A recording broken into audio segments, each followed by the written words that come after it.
好，咁啊呢條影片咧就係教大家點樣咧喺呢部機度咧 set 唔同嘅 tempo 嘅。咁喺部機度我哋開着咗啦，咁我哋見到呢個就係有 tempo 啦，撳 tempo 呢個頁面係處理 tempo 嘅。咁如果我哋想開關就係呢度啦 ，on and off 着咗 off 咗。好啦，咁如果我想改變呢個 tempo 嘅速度，好簡單啦，側邊呢個 button 扭佢咧就係㗎啦。咁而家咧，我哋 default 係4/4拍嘅。如果我想改變4/4拍咧，我哋就去 F1 呢個位置。F1 入咗去之後咧，我哋就去咗呢個畫面。而家咧，我係處理緊呢個位置4/4咯。我可以加減，咁而家就係5/4拍。當然我哋可以用左右咧去調校唔同嘅位置嘅。咁當你扭到佢，你係想要嘅拍子啦，咁你再撳 on 咧，咁就可以完成轉拍子嘅呢個動作啦。好，撳翻 Kit，我哋去翻主頁面。另一個處理嘅嘢咧，就係我哋想學習咧點樣將佢播出去 mixer。咁啊，而家係內置啦，所以啱啱咧我哋播住嘅時候咧，撳 on 咧係聽唔到聲音嘅。咁我點樣可以轉去聽到聲咧？我哋首先去翻 Kit， 翻主頁面。喺主頁面度咧，我哋去set up 呢個位置。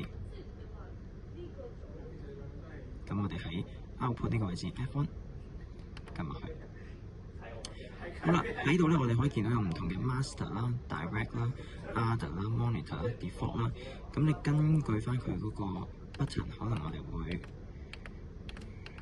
有唔同嘅情況嘅。我哋需要搞去第3嘅呢個位置 others， 見到頁面係咁樣嘅。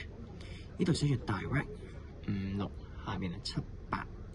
咁咧，我哋可以透過調校上面嘅呢個 select 去 click， 我哋要校 click 呢格啊嘛。好啦，搞啱咗 click 喺度。咁你見到咧，如果我哋而家係7、8嘅話咧，就即係我哋喺耳機入邊聽到聲音。咁如果我調校佢5、6，咁咧就會去咗出面。咁我哋試下咯。咁就會聽到佢喺出面啦。咁我哋校翻係耳機嚟多次 set up， 跟住 output， 跟住我哋校翻啱啱呢個位置啦。我哋將佢5、6扭翻去7、8。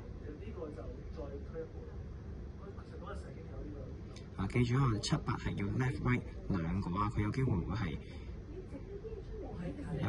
係咁樣嘅，一點去咗8，但冇7，亦都冇 left right， 或者7。一點冇 left right 咁都唔啱嘅，我哋要兩個都有 left right。